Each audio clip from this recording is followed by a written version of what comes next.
and welcome to Unmasking Minds, the podcast where we talk openly about mental health and break the silence around stigma. I am your host, Prabjot Kaur, and today we are discussing mental health stigma among the young people. Joining me two wonderful guests, Gaurav and Varun. Hi Gaurav, how are you? Hi, Prabjot. I'm doing really great. How are you? I'm good, thanks. And what about you, Varun? I'm doing great as well. Hope same on your side. Yeah, thank you. Thank you both for being here and for being open to talk about such an important topic. So let's start. My first question is to you, Gaurav. When you think about mental health, what's the first thing that comes to your mind? When it comes to mental health, I believe it is an issue that everybody faces at least once in their life, right? Everybody is facing mental health issues to some extent, but because earlier we were not free enough to focus on these issues, or they were not prominent enough, we have not really developed keen awareness of it, right? For example, earlier the issues used to be more into how we can cure illnesses, major illnesses like cancer and a lot of other things, right? And the development, still many countries are not developed enough to focus on mental health issues, right? But this issue is something that everybody faces in their life. For example, everybody has anxiety attack, almost everybody, right? At least once in their life, because of it can be due to lack of work-life balance. It can be uh, because of a failure they faced in their exams or because of peer pressures, right? Everybody faces that kind of thing at least once in their life, but there is not enough awareness. So that's my take on it. Oh, yeah, you're right. The mental health issue is concerning issue and it is rising nowadays a lot. So what do you think about this issue, Varun? Well, for me, the mental health solely relies on work-life balance since I'm in a corporate and juggling between the personal life and the work is quite difficult these days for the people, especially in a developing country like India or China. There is a constant pressure from the leaders to have the more productivity, which ultimately help reduce the time that we give in personal life and get stuck into anxiety, depression, all of these things. So mm, ultimately, I will say that there are some other factors as well that contribute to the um, poor mental health, but major majorly for working professionals, the work-life balance is one of the key thing which impact their mental health. Yeah, you are right. So my next question is, do you think our generation is truly open about mental health or is it still a sensitive topic beneath the surface? What do you guys think about this thing? So what I think about this, that's an interesting question, Kapil.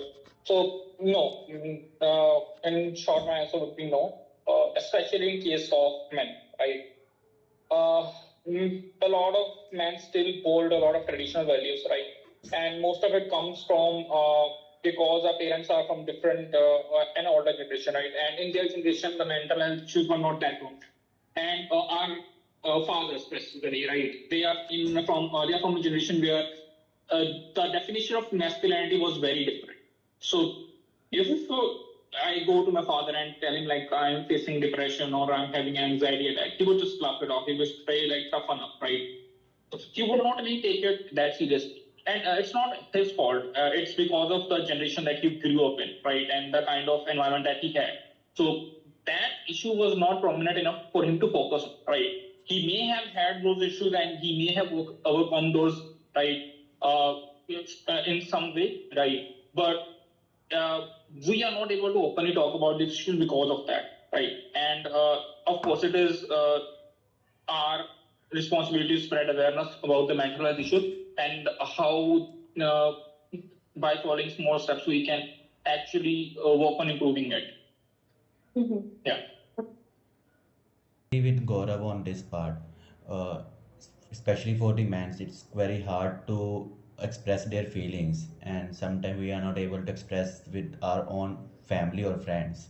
But luckily, I get some friends with whom I can talk openly about these things, and they also talk about these things with us. So it's better to have such good friends. Although I'm not able to express my things to with my family, but yeah, if that uh, thing is covered by my friends, so yeah, everyone has such kind of friends who are able to understand this thing. But yeah, not everyone has such kinds of friends or family who support them while they are in mental health, they have some mental anxiety or anything like that. This thing is still looks like a taboo, especially for the men. Right? But even in women, these issues are there, right? Uh, in fact, women face these issues, I think, more often than men, right?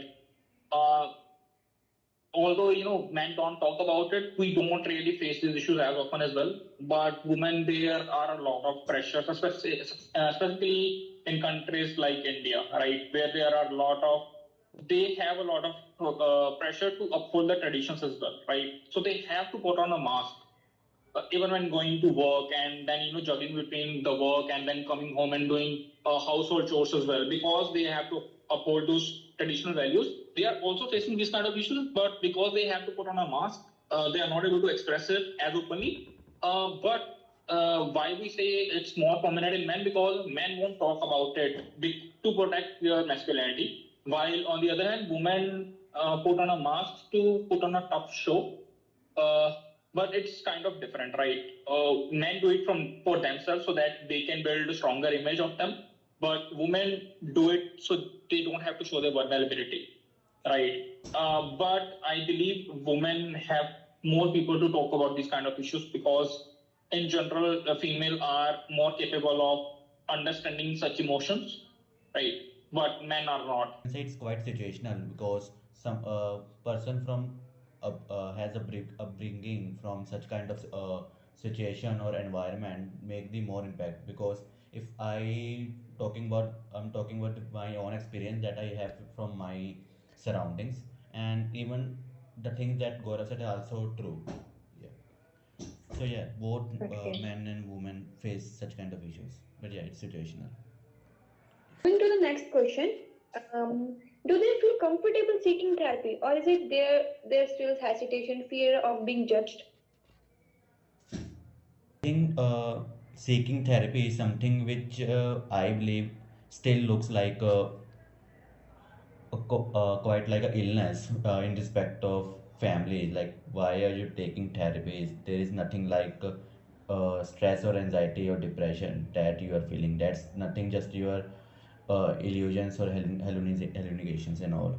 So these are the things that is considered most. Even sometimes, if you are taking therapies, all the society think that you are not mentally well, or uh, you can say it connect them with like you are mentally you are some kind of have mental illness and all. So yeah. Message you want to convey to your listeners? Well, I would say that human is a social being, so they will interact with people, and sometimes if they don't feel there's some anyone to listen, right? So they may feel isolated and certainly get strict with anxiety and all, right? So I would say that go to gym, as mentioned, as Gaurav have mentioned, go to work, do workout, do some study, like learn some new, learn something from books and all, try some new hobbies and activities, and try to join some clubs, not like the party clubs and all, but yeah, some literature clubs and all, where you can interact with peoples and all. I will not say that you should get some like partner or a long term friend, right? They will be, you will get them as you as the times go. But yeah, a minor you can say a little communication a person should have to do with on each and every day. So yeah, these mental health problems will stay away. Yeah. So if I have to summarize, go to gym, grab some hobbies, do study, right? All of these things works pretty well.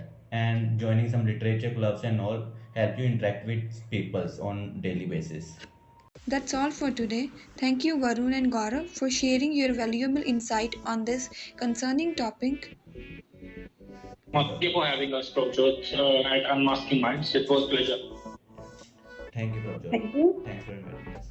Happy to welcome our next guest, Chakshu Sharma. We have been exploring how mental health stigma affects young people today, and Chakshu brings a thoughtful voice to this topic.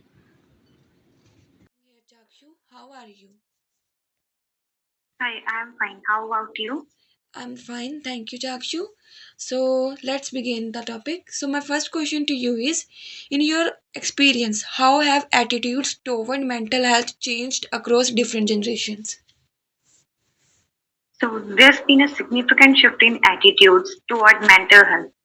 Over the past few decades, older generations often viewed mental health struggles as private matters or personal weaknesses, while younger generation, especially millennials and Gen Z, tend to see mental health as an essential aspect of overall well-being.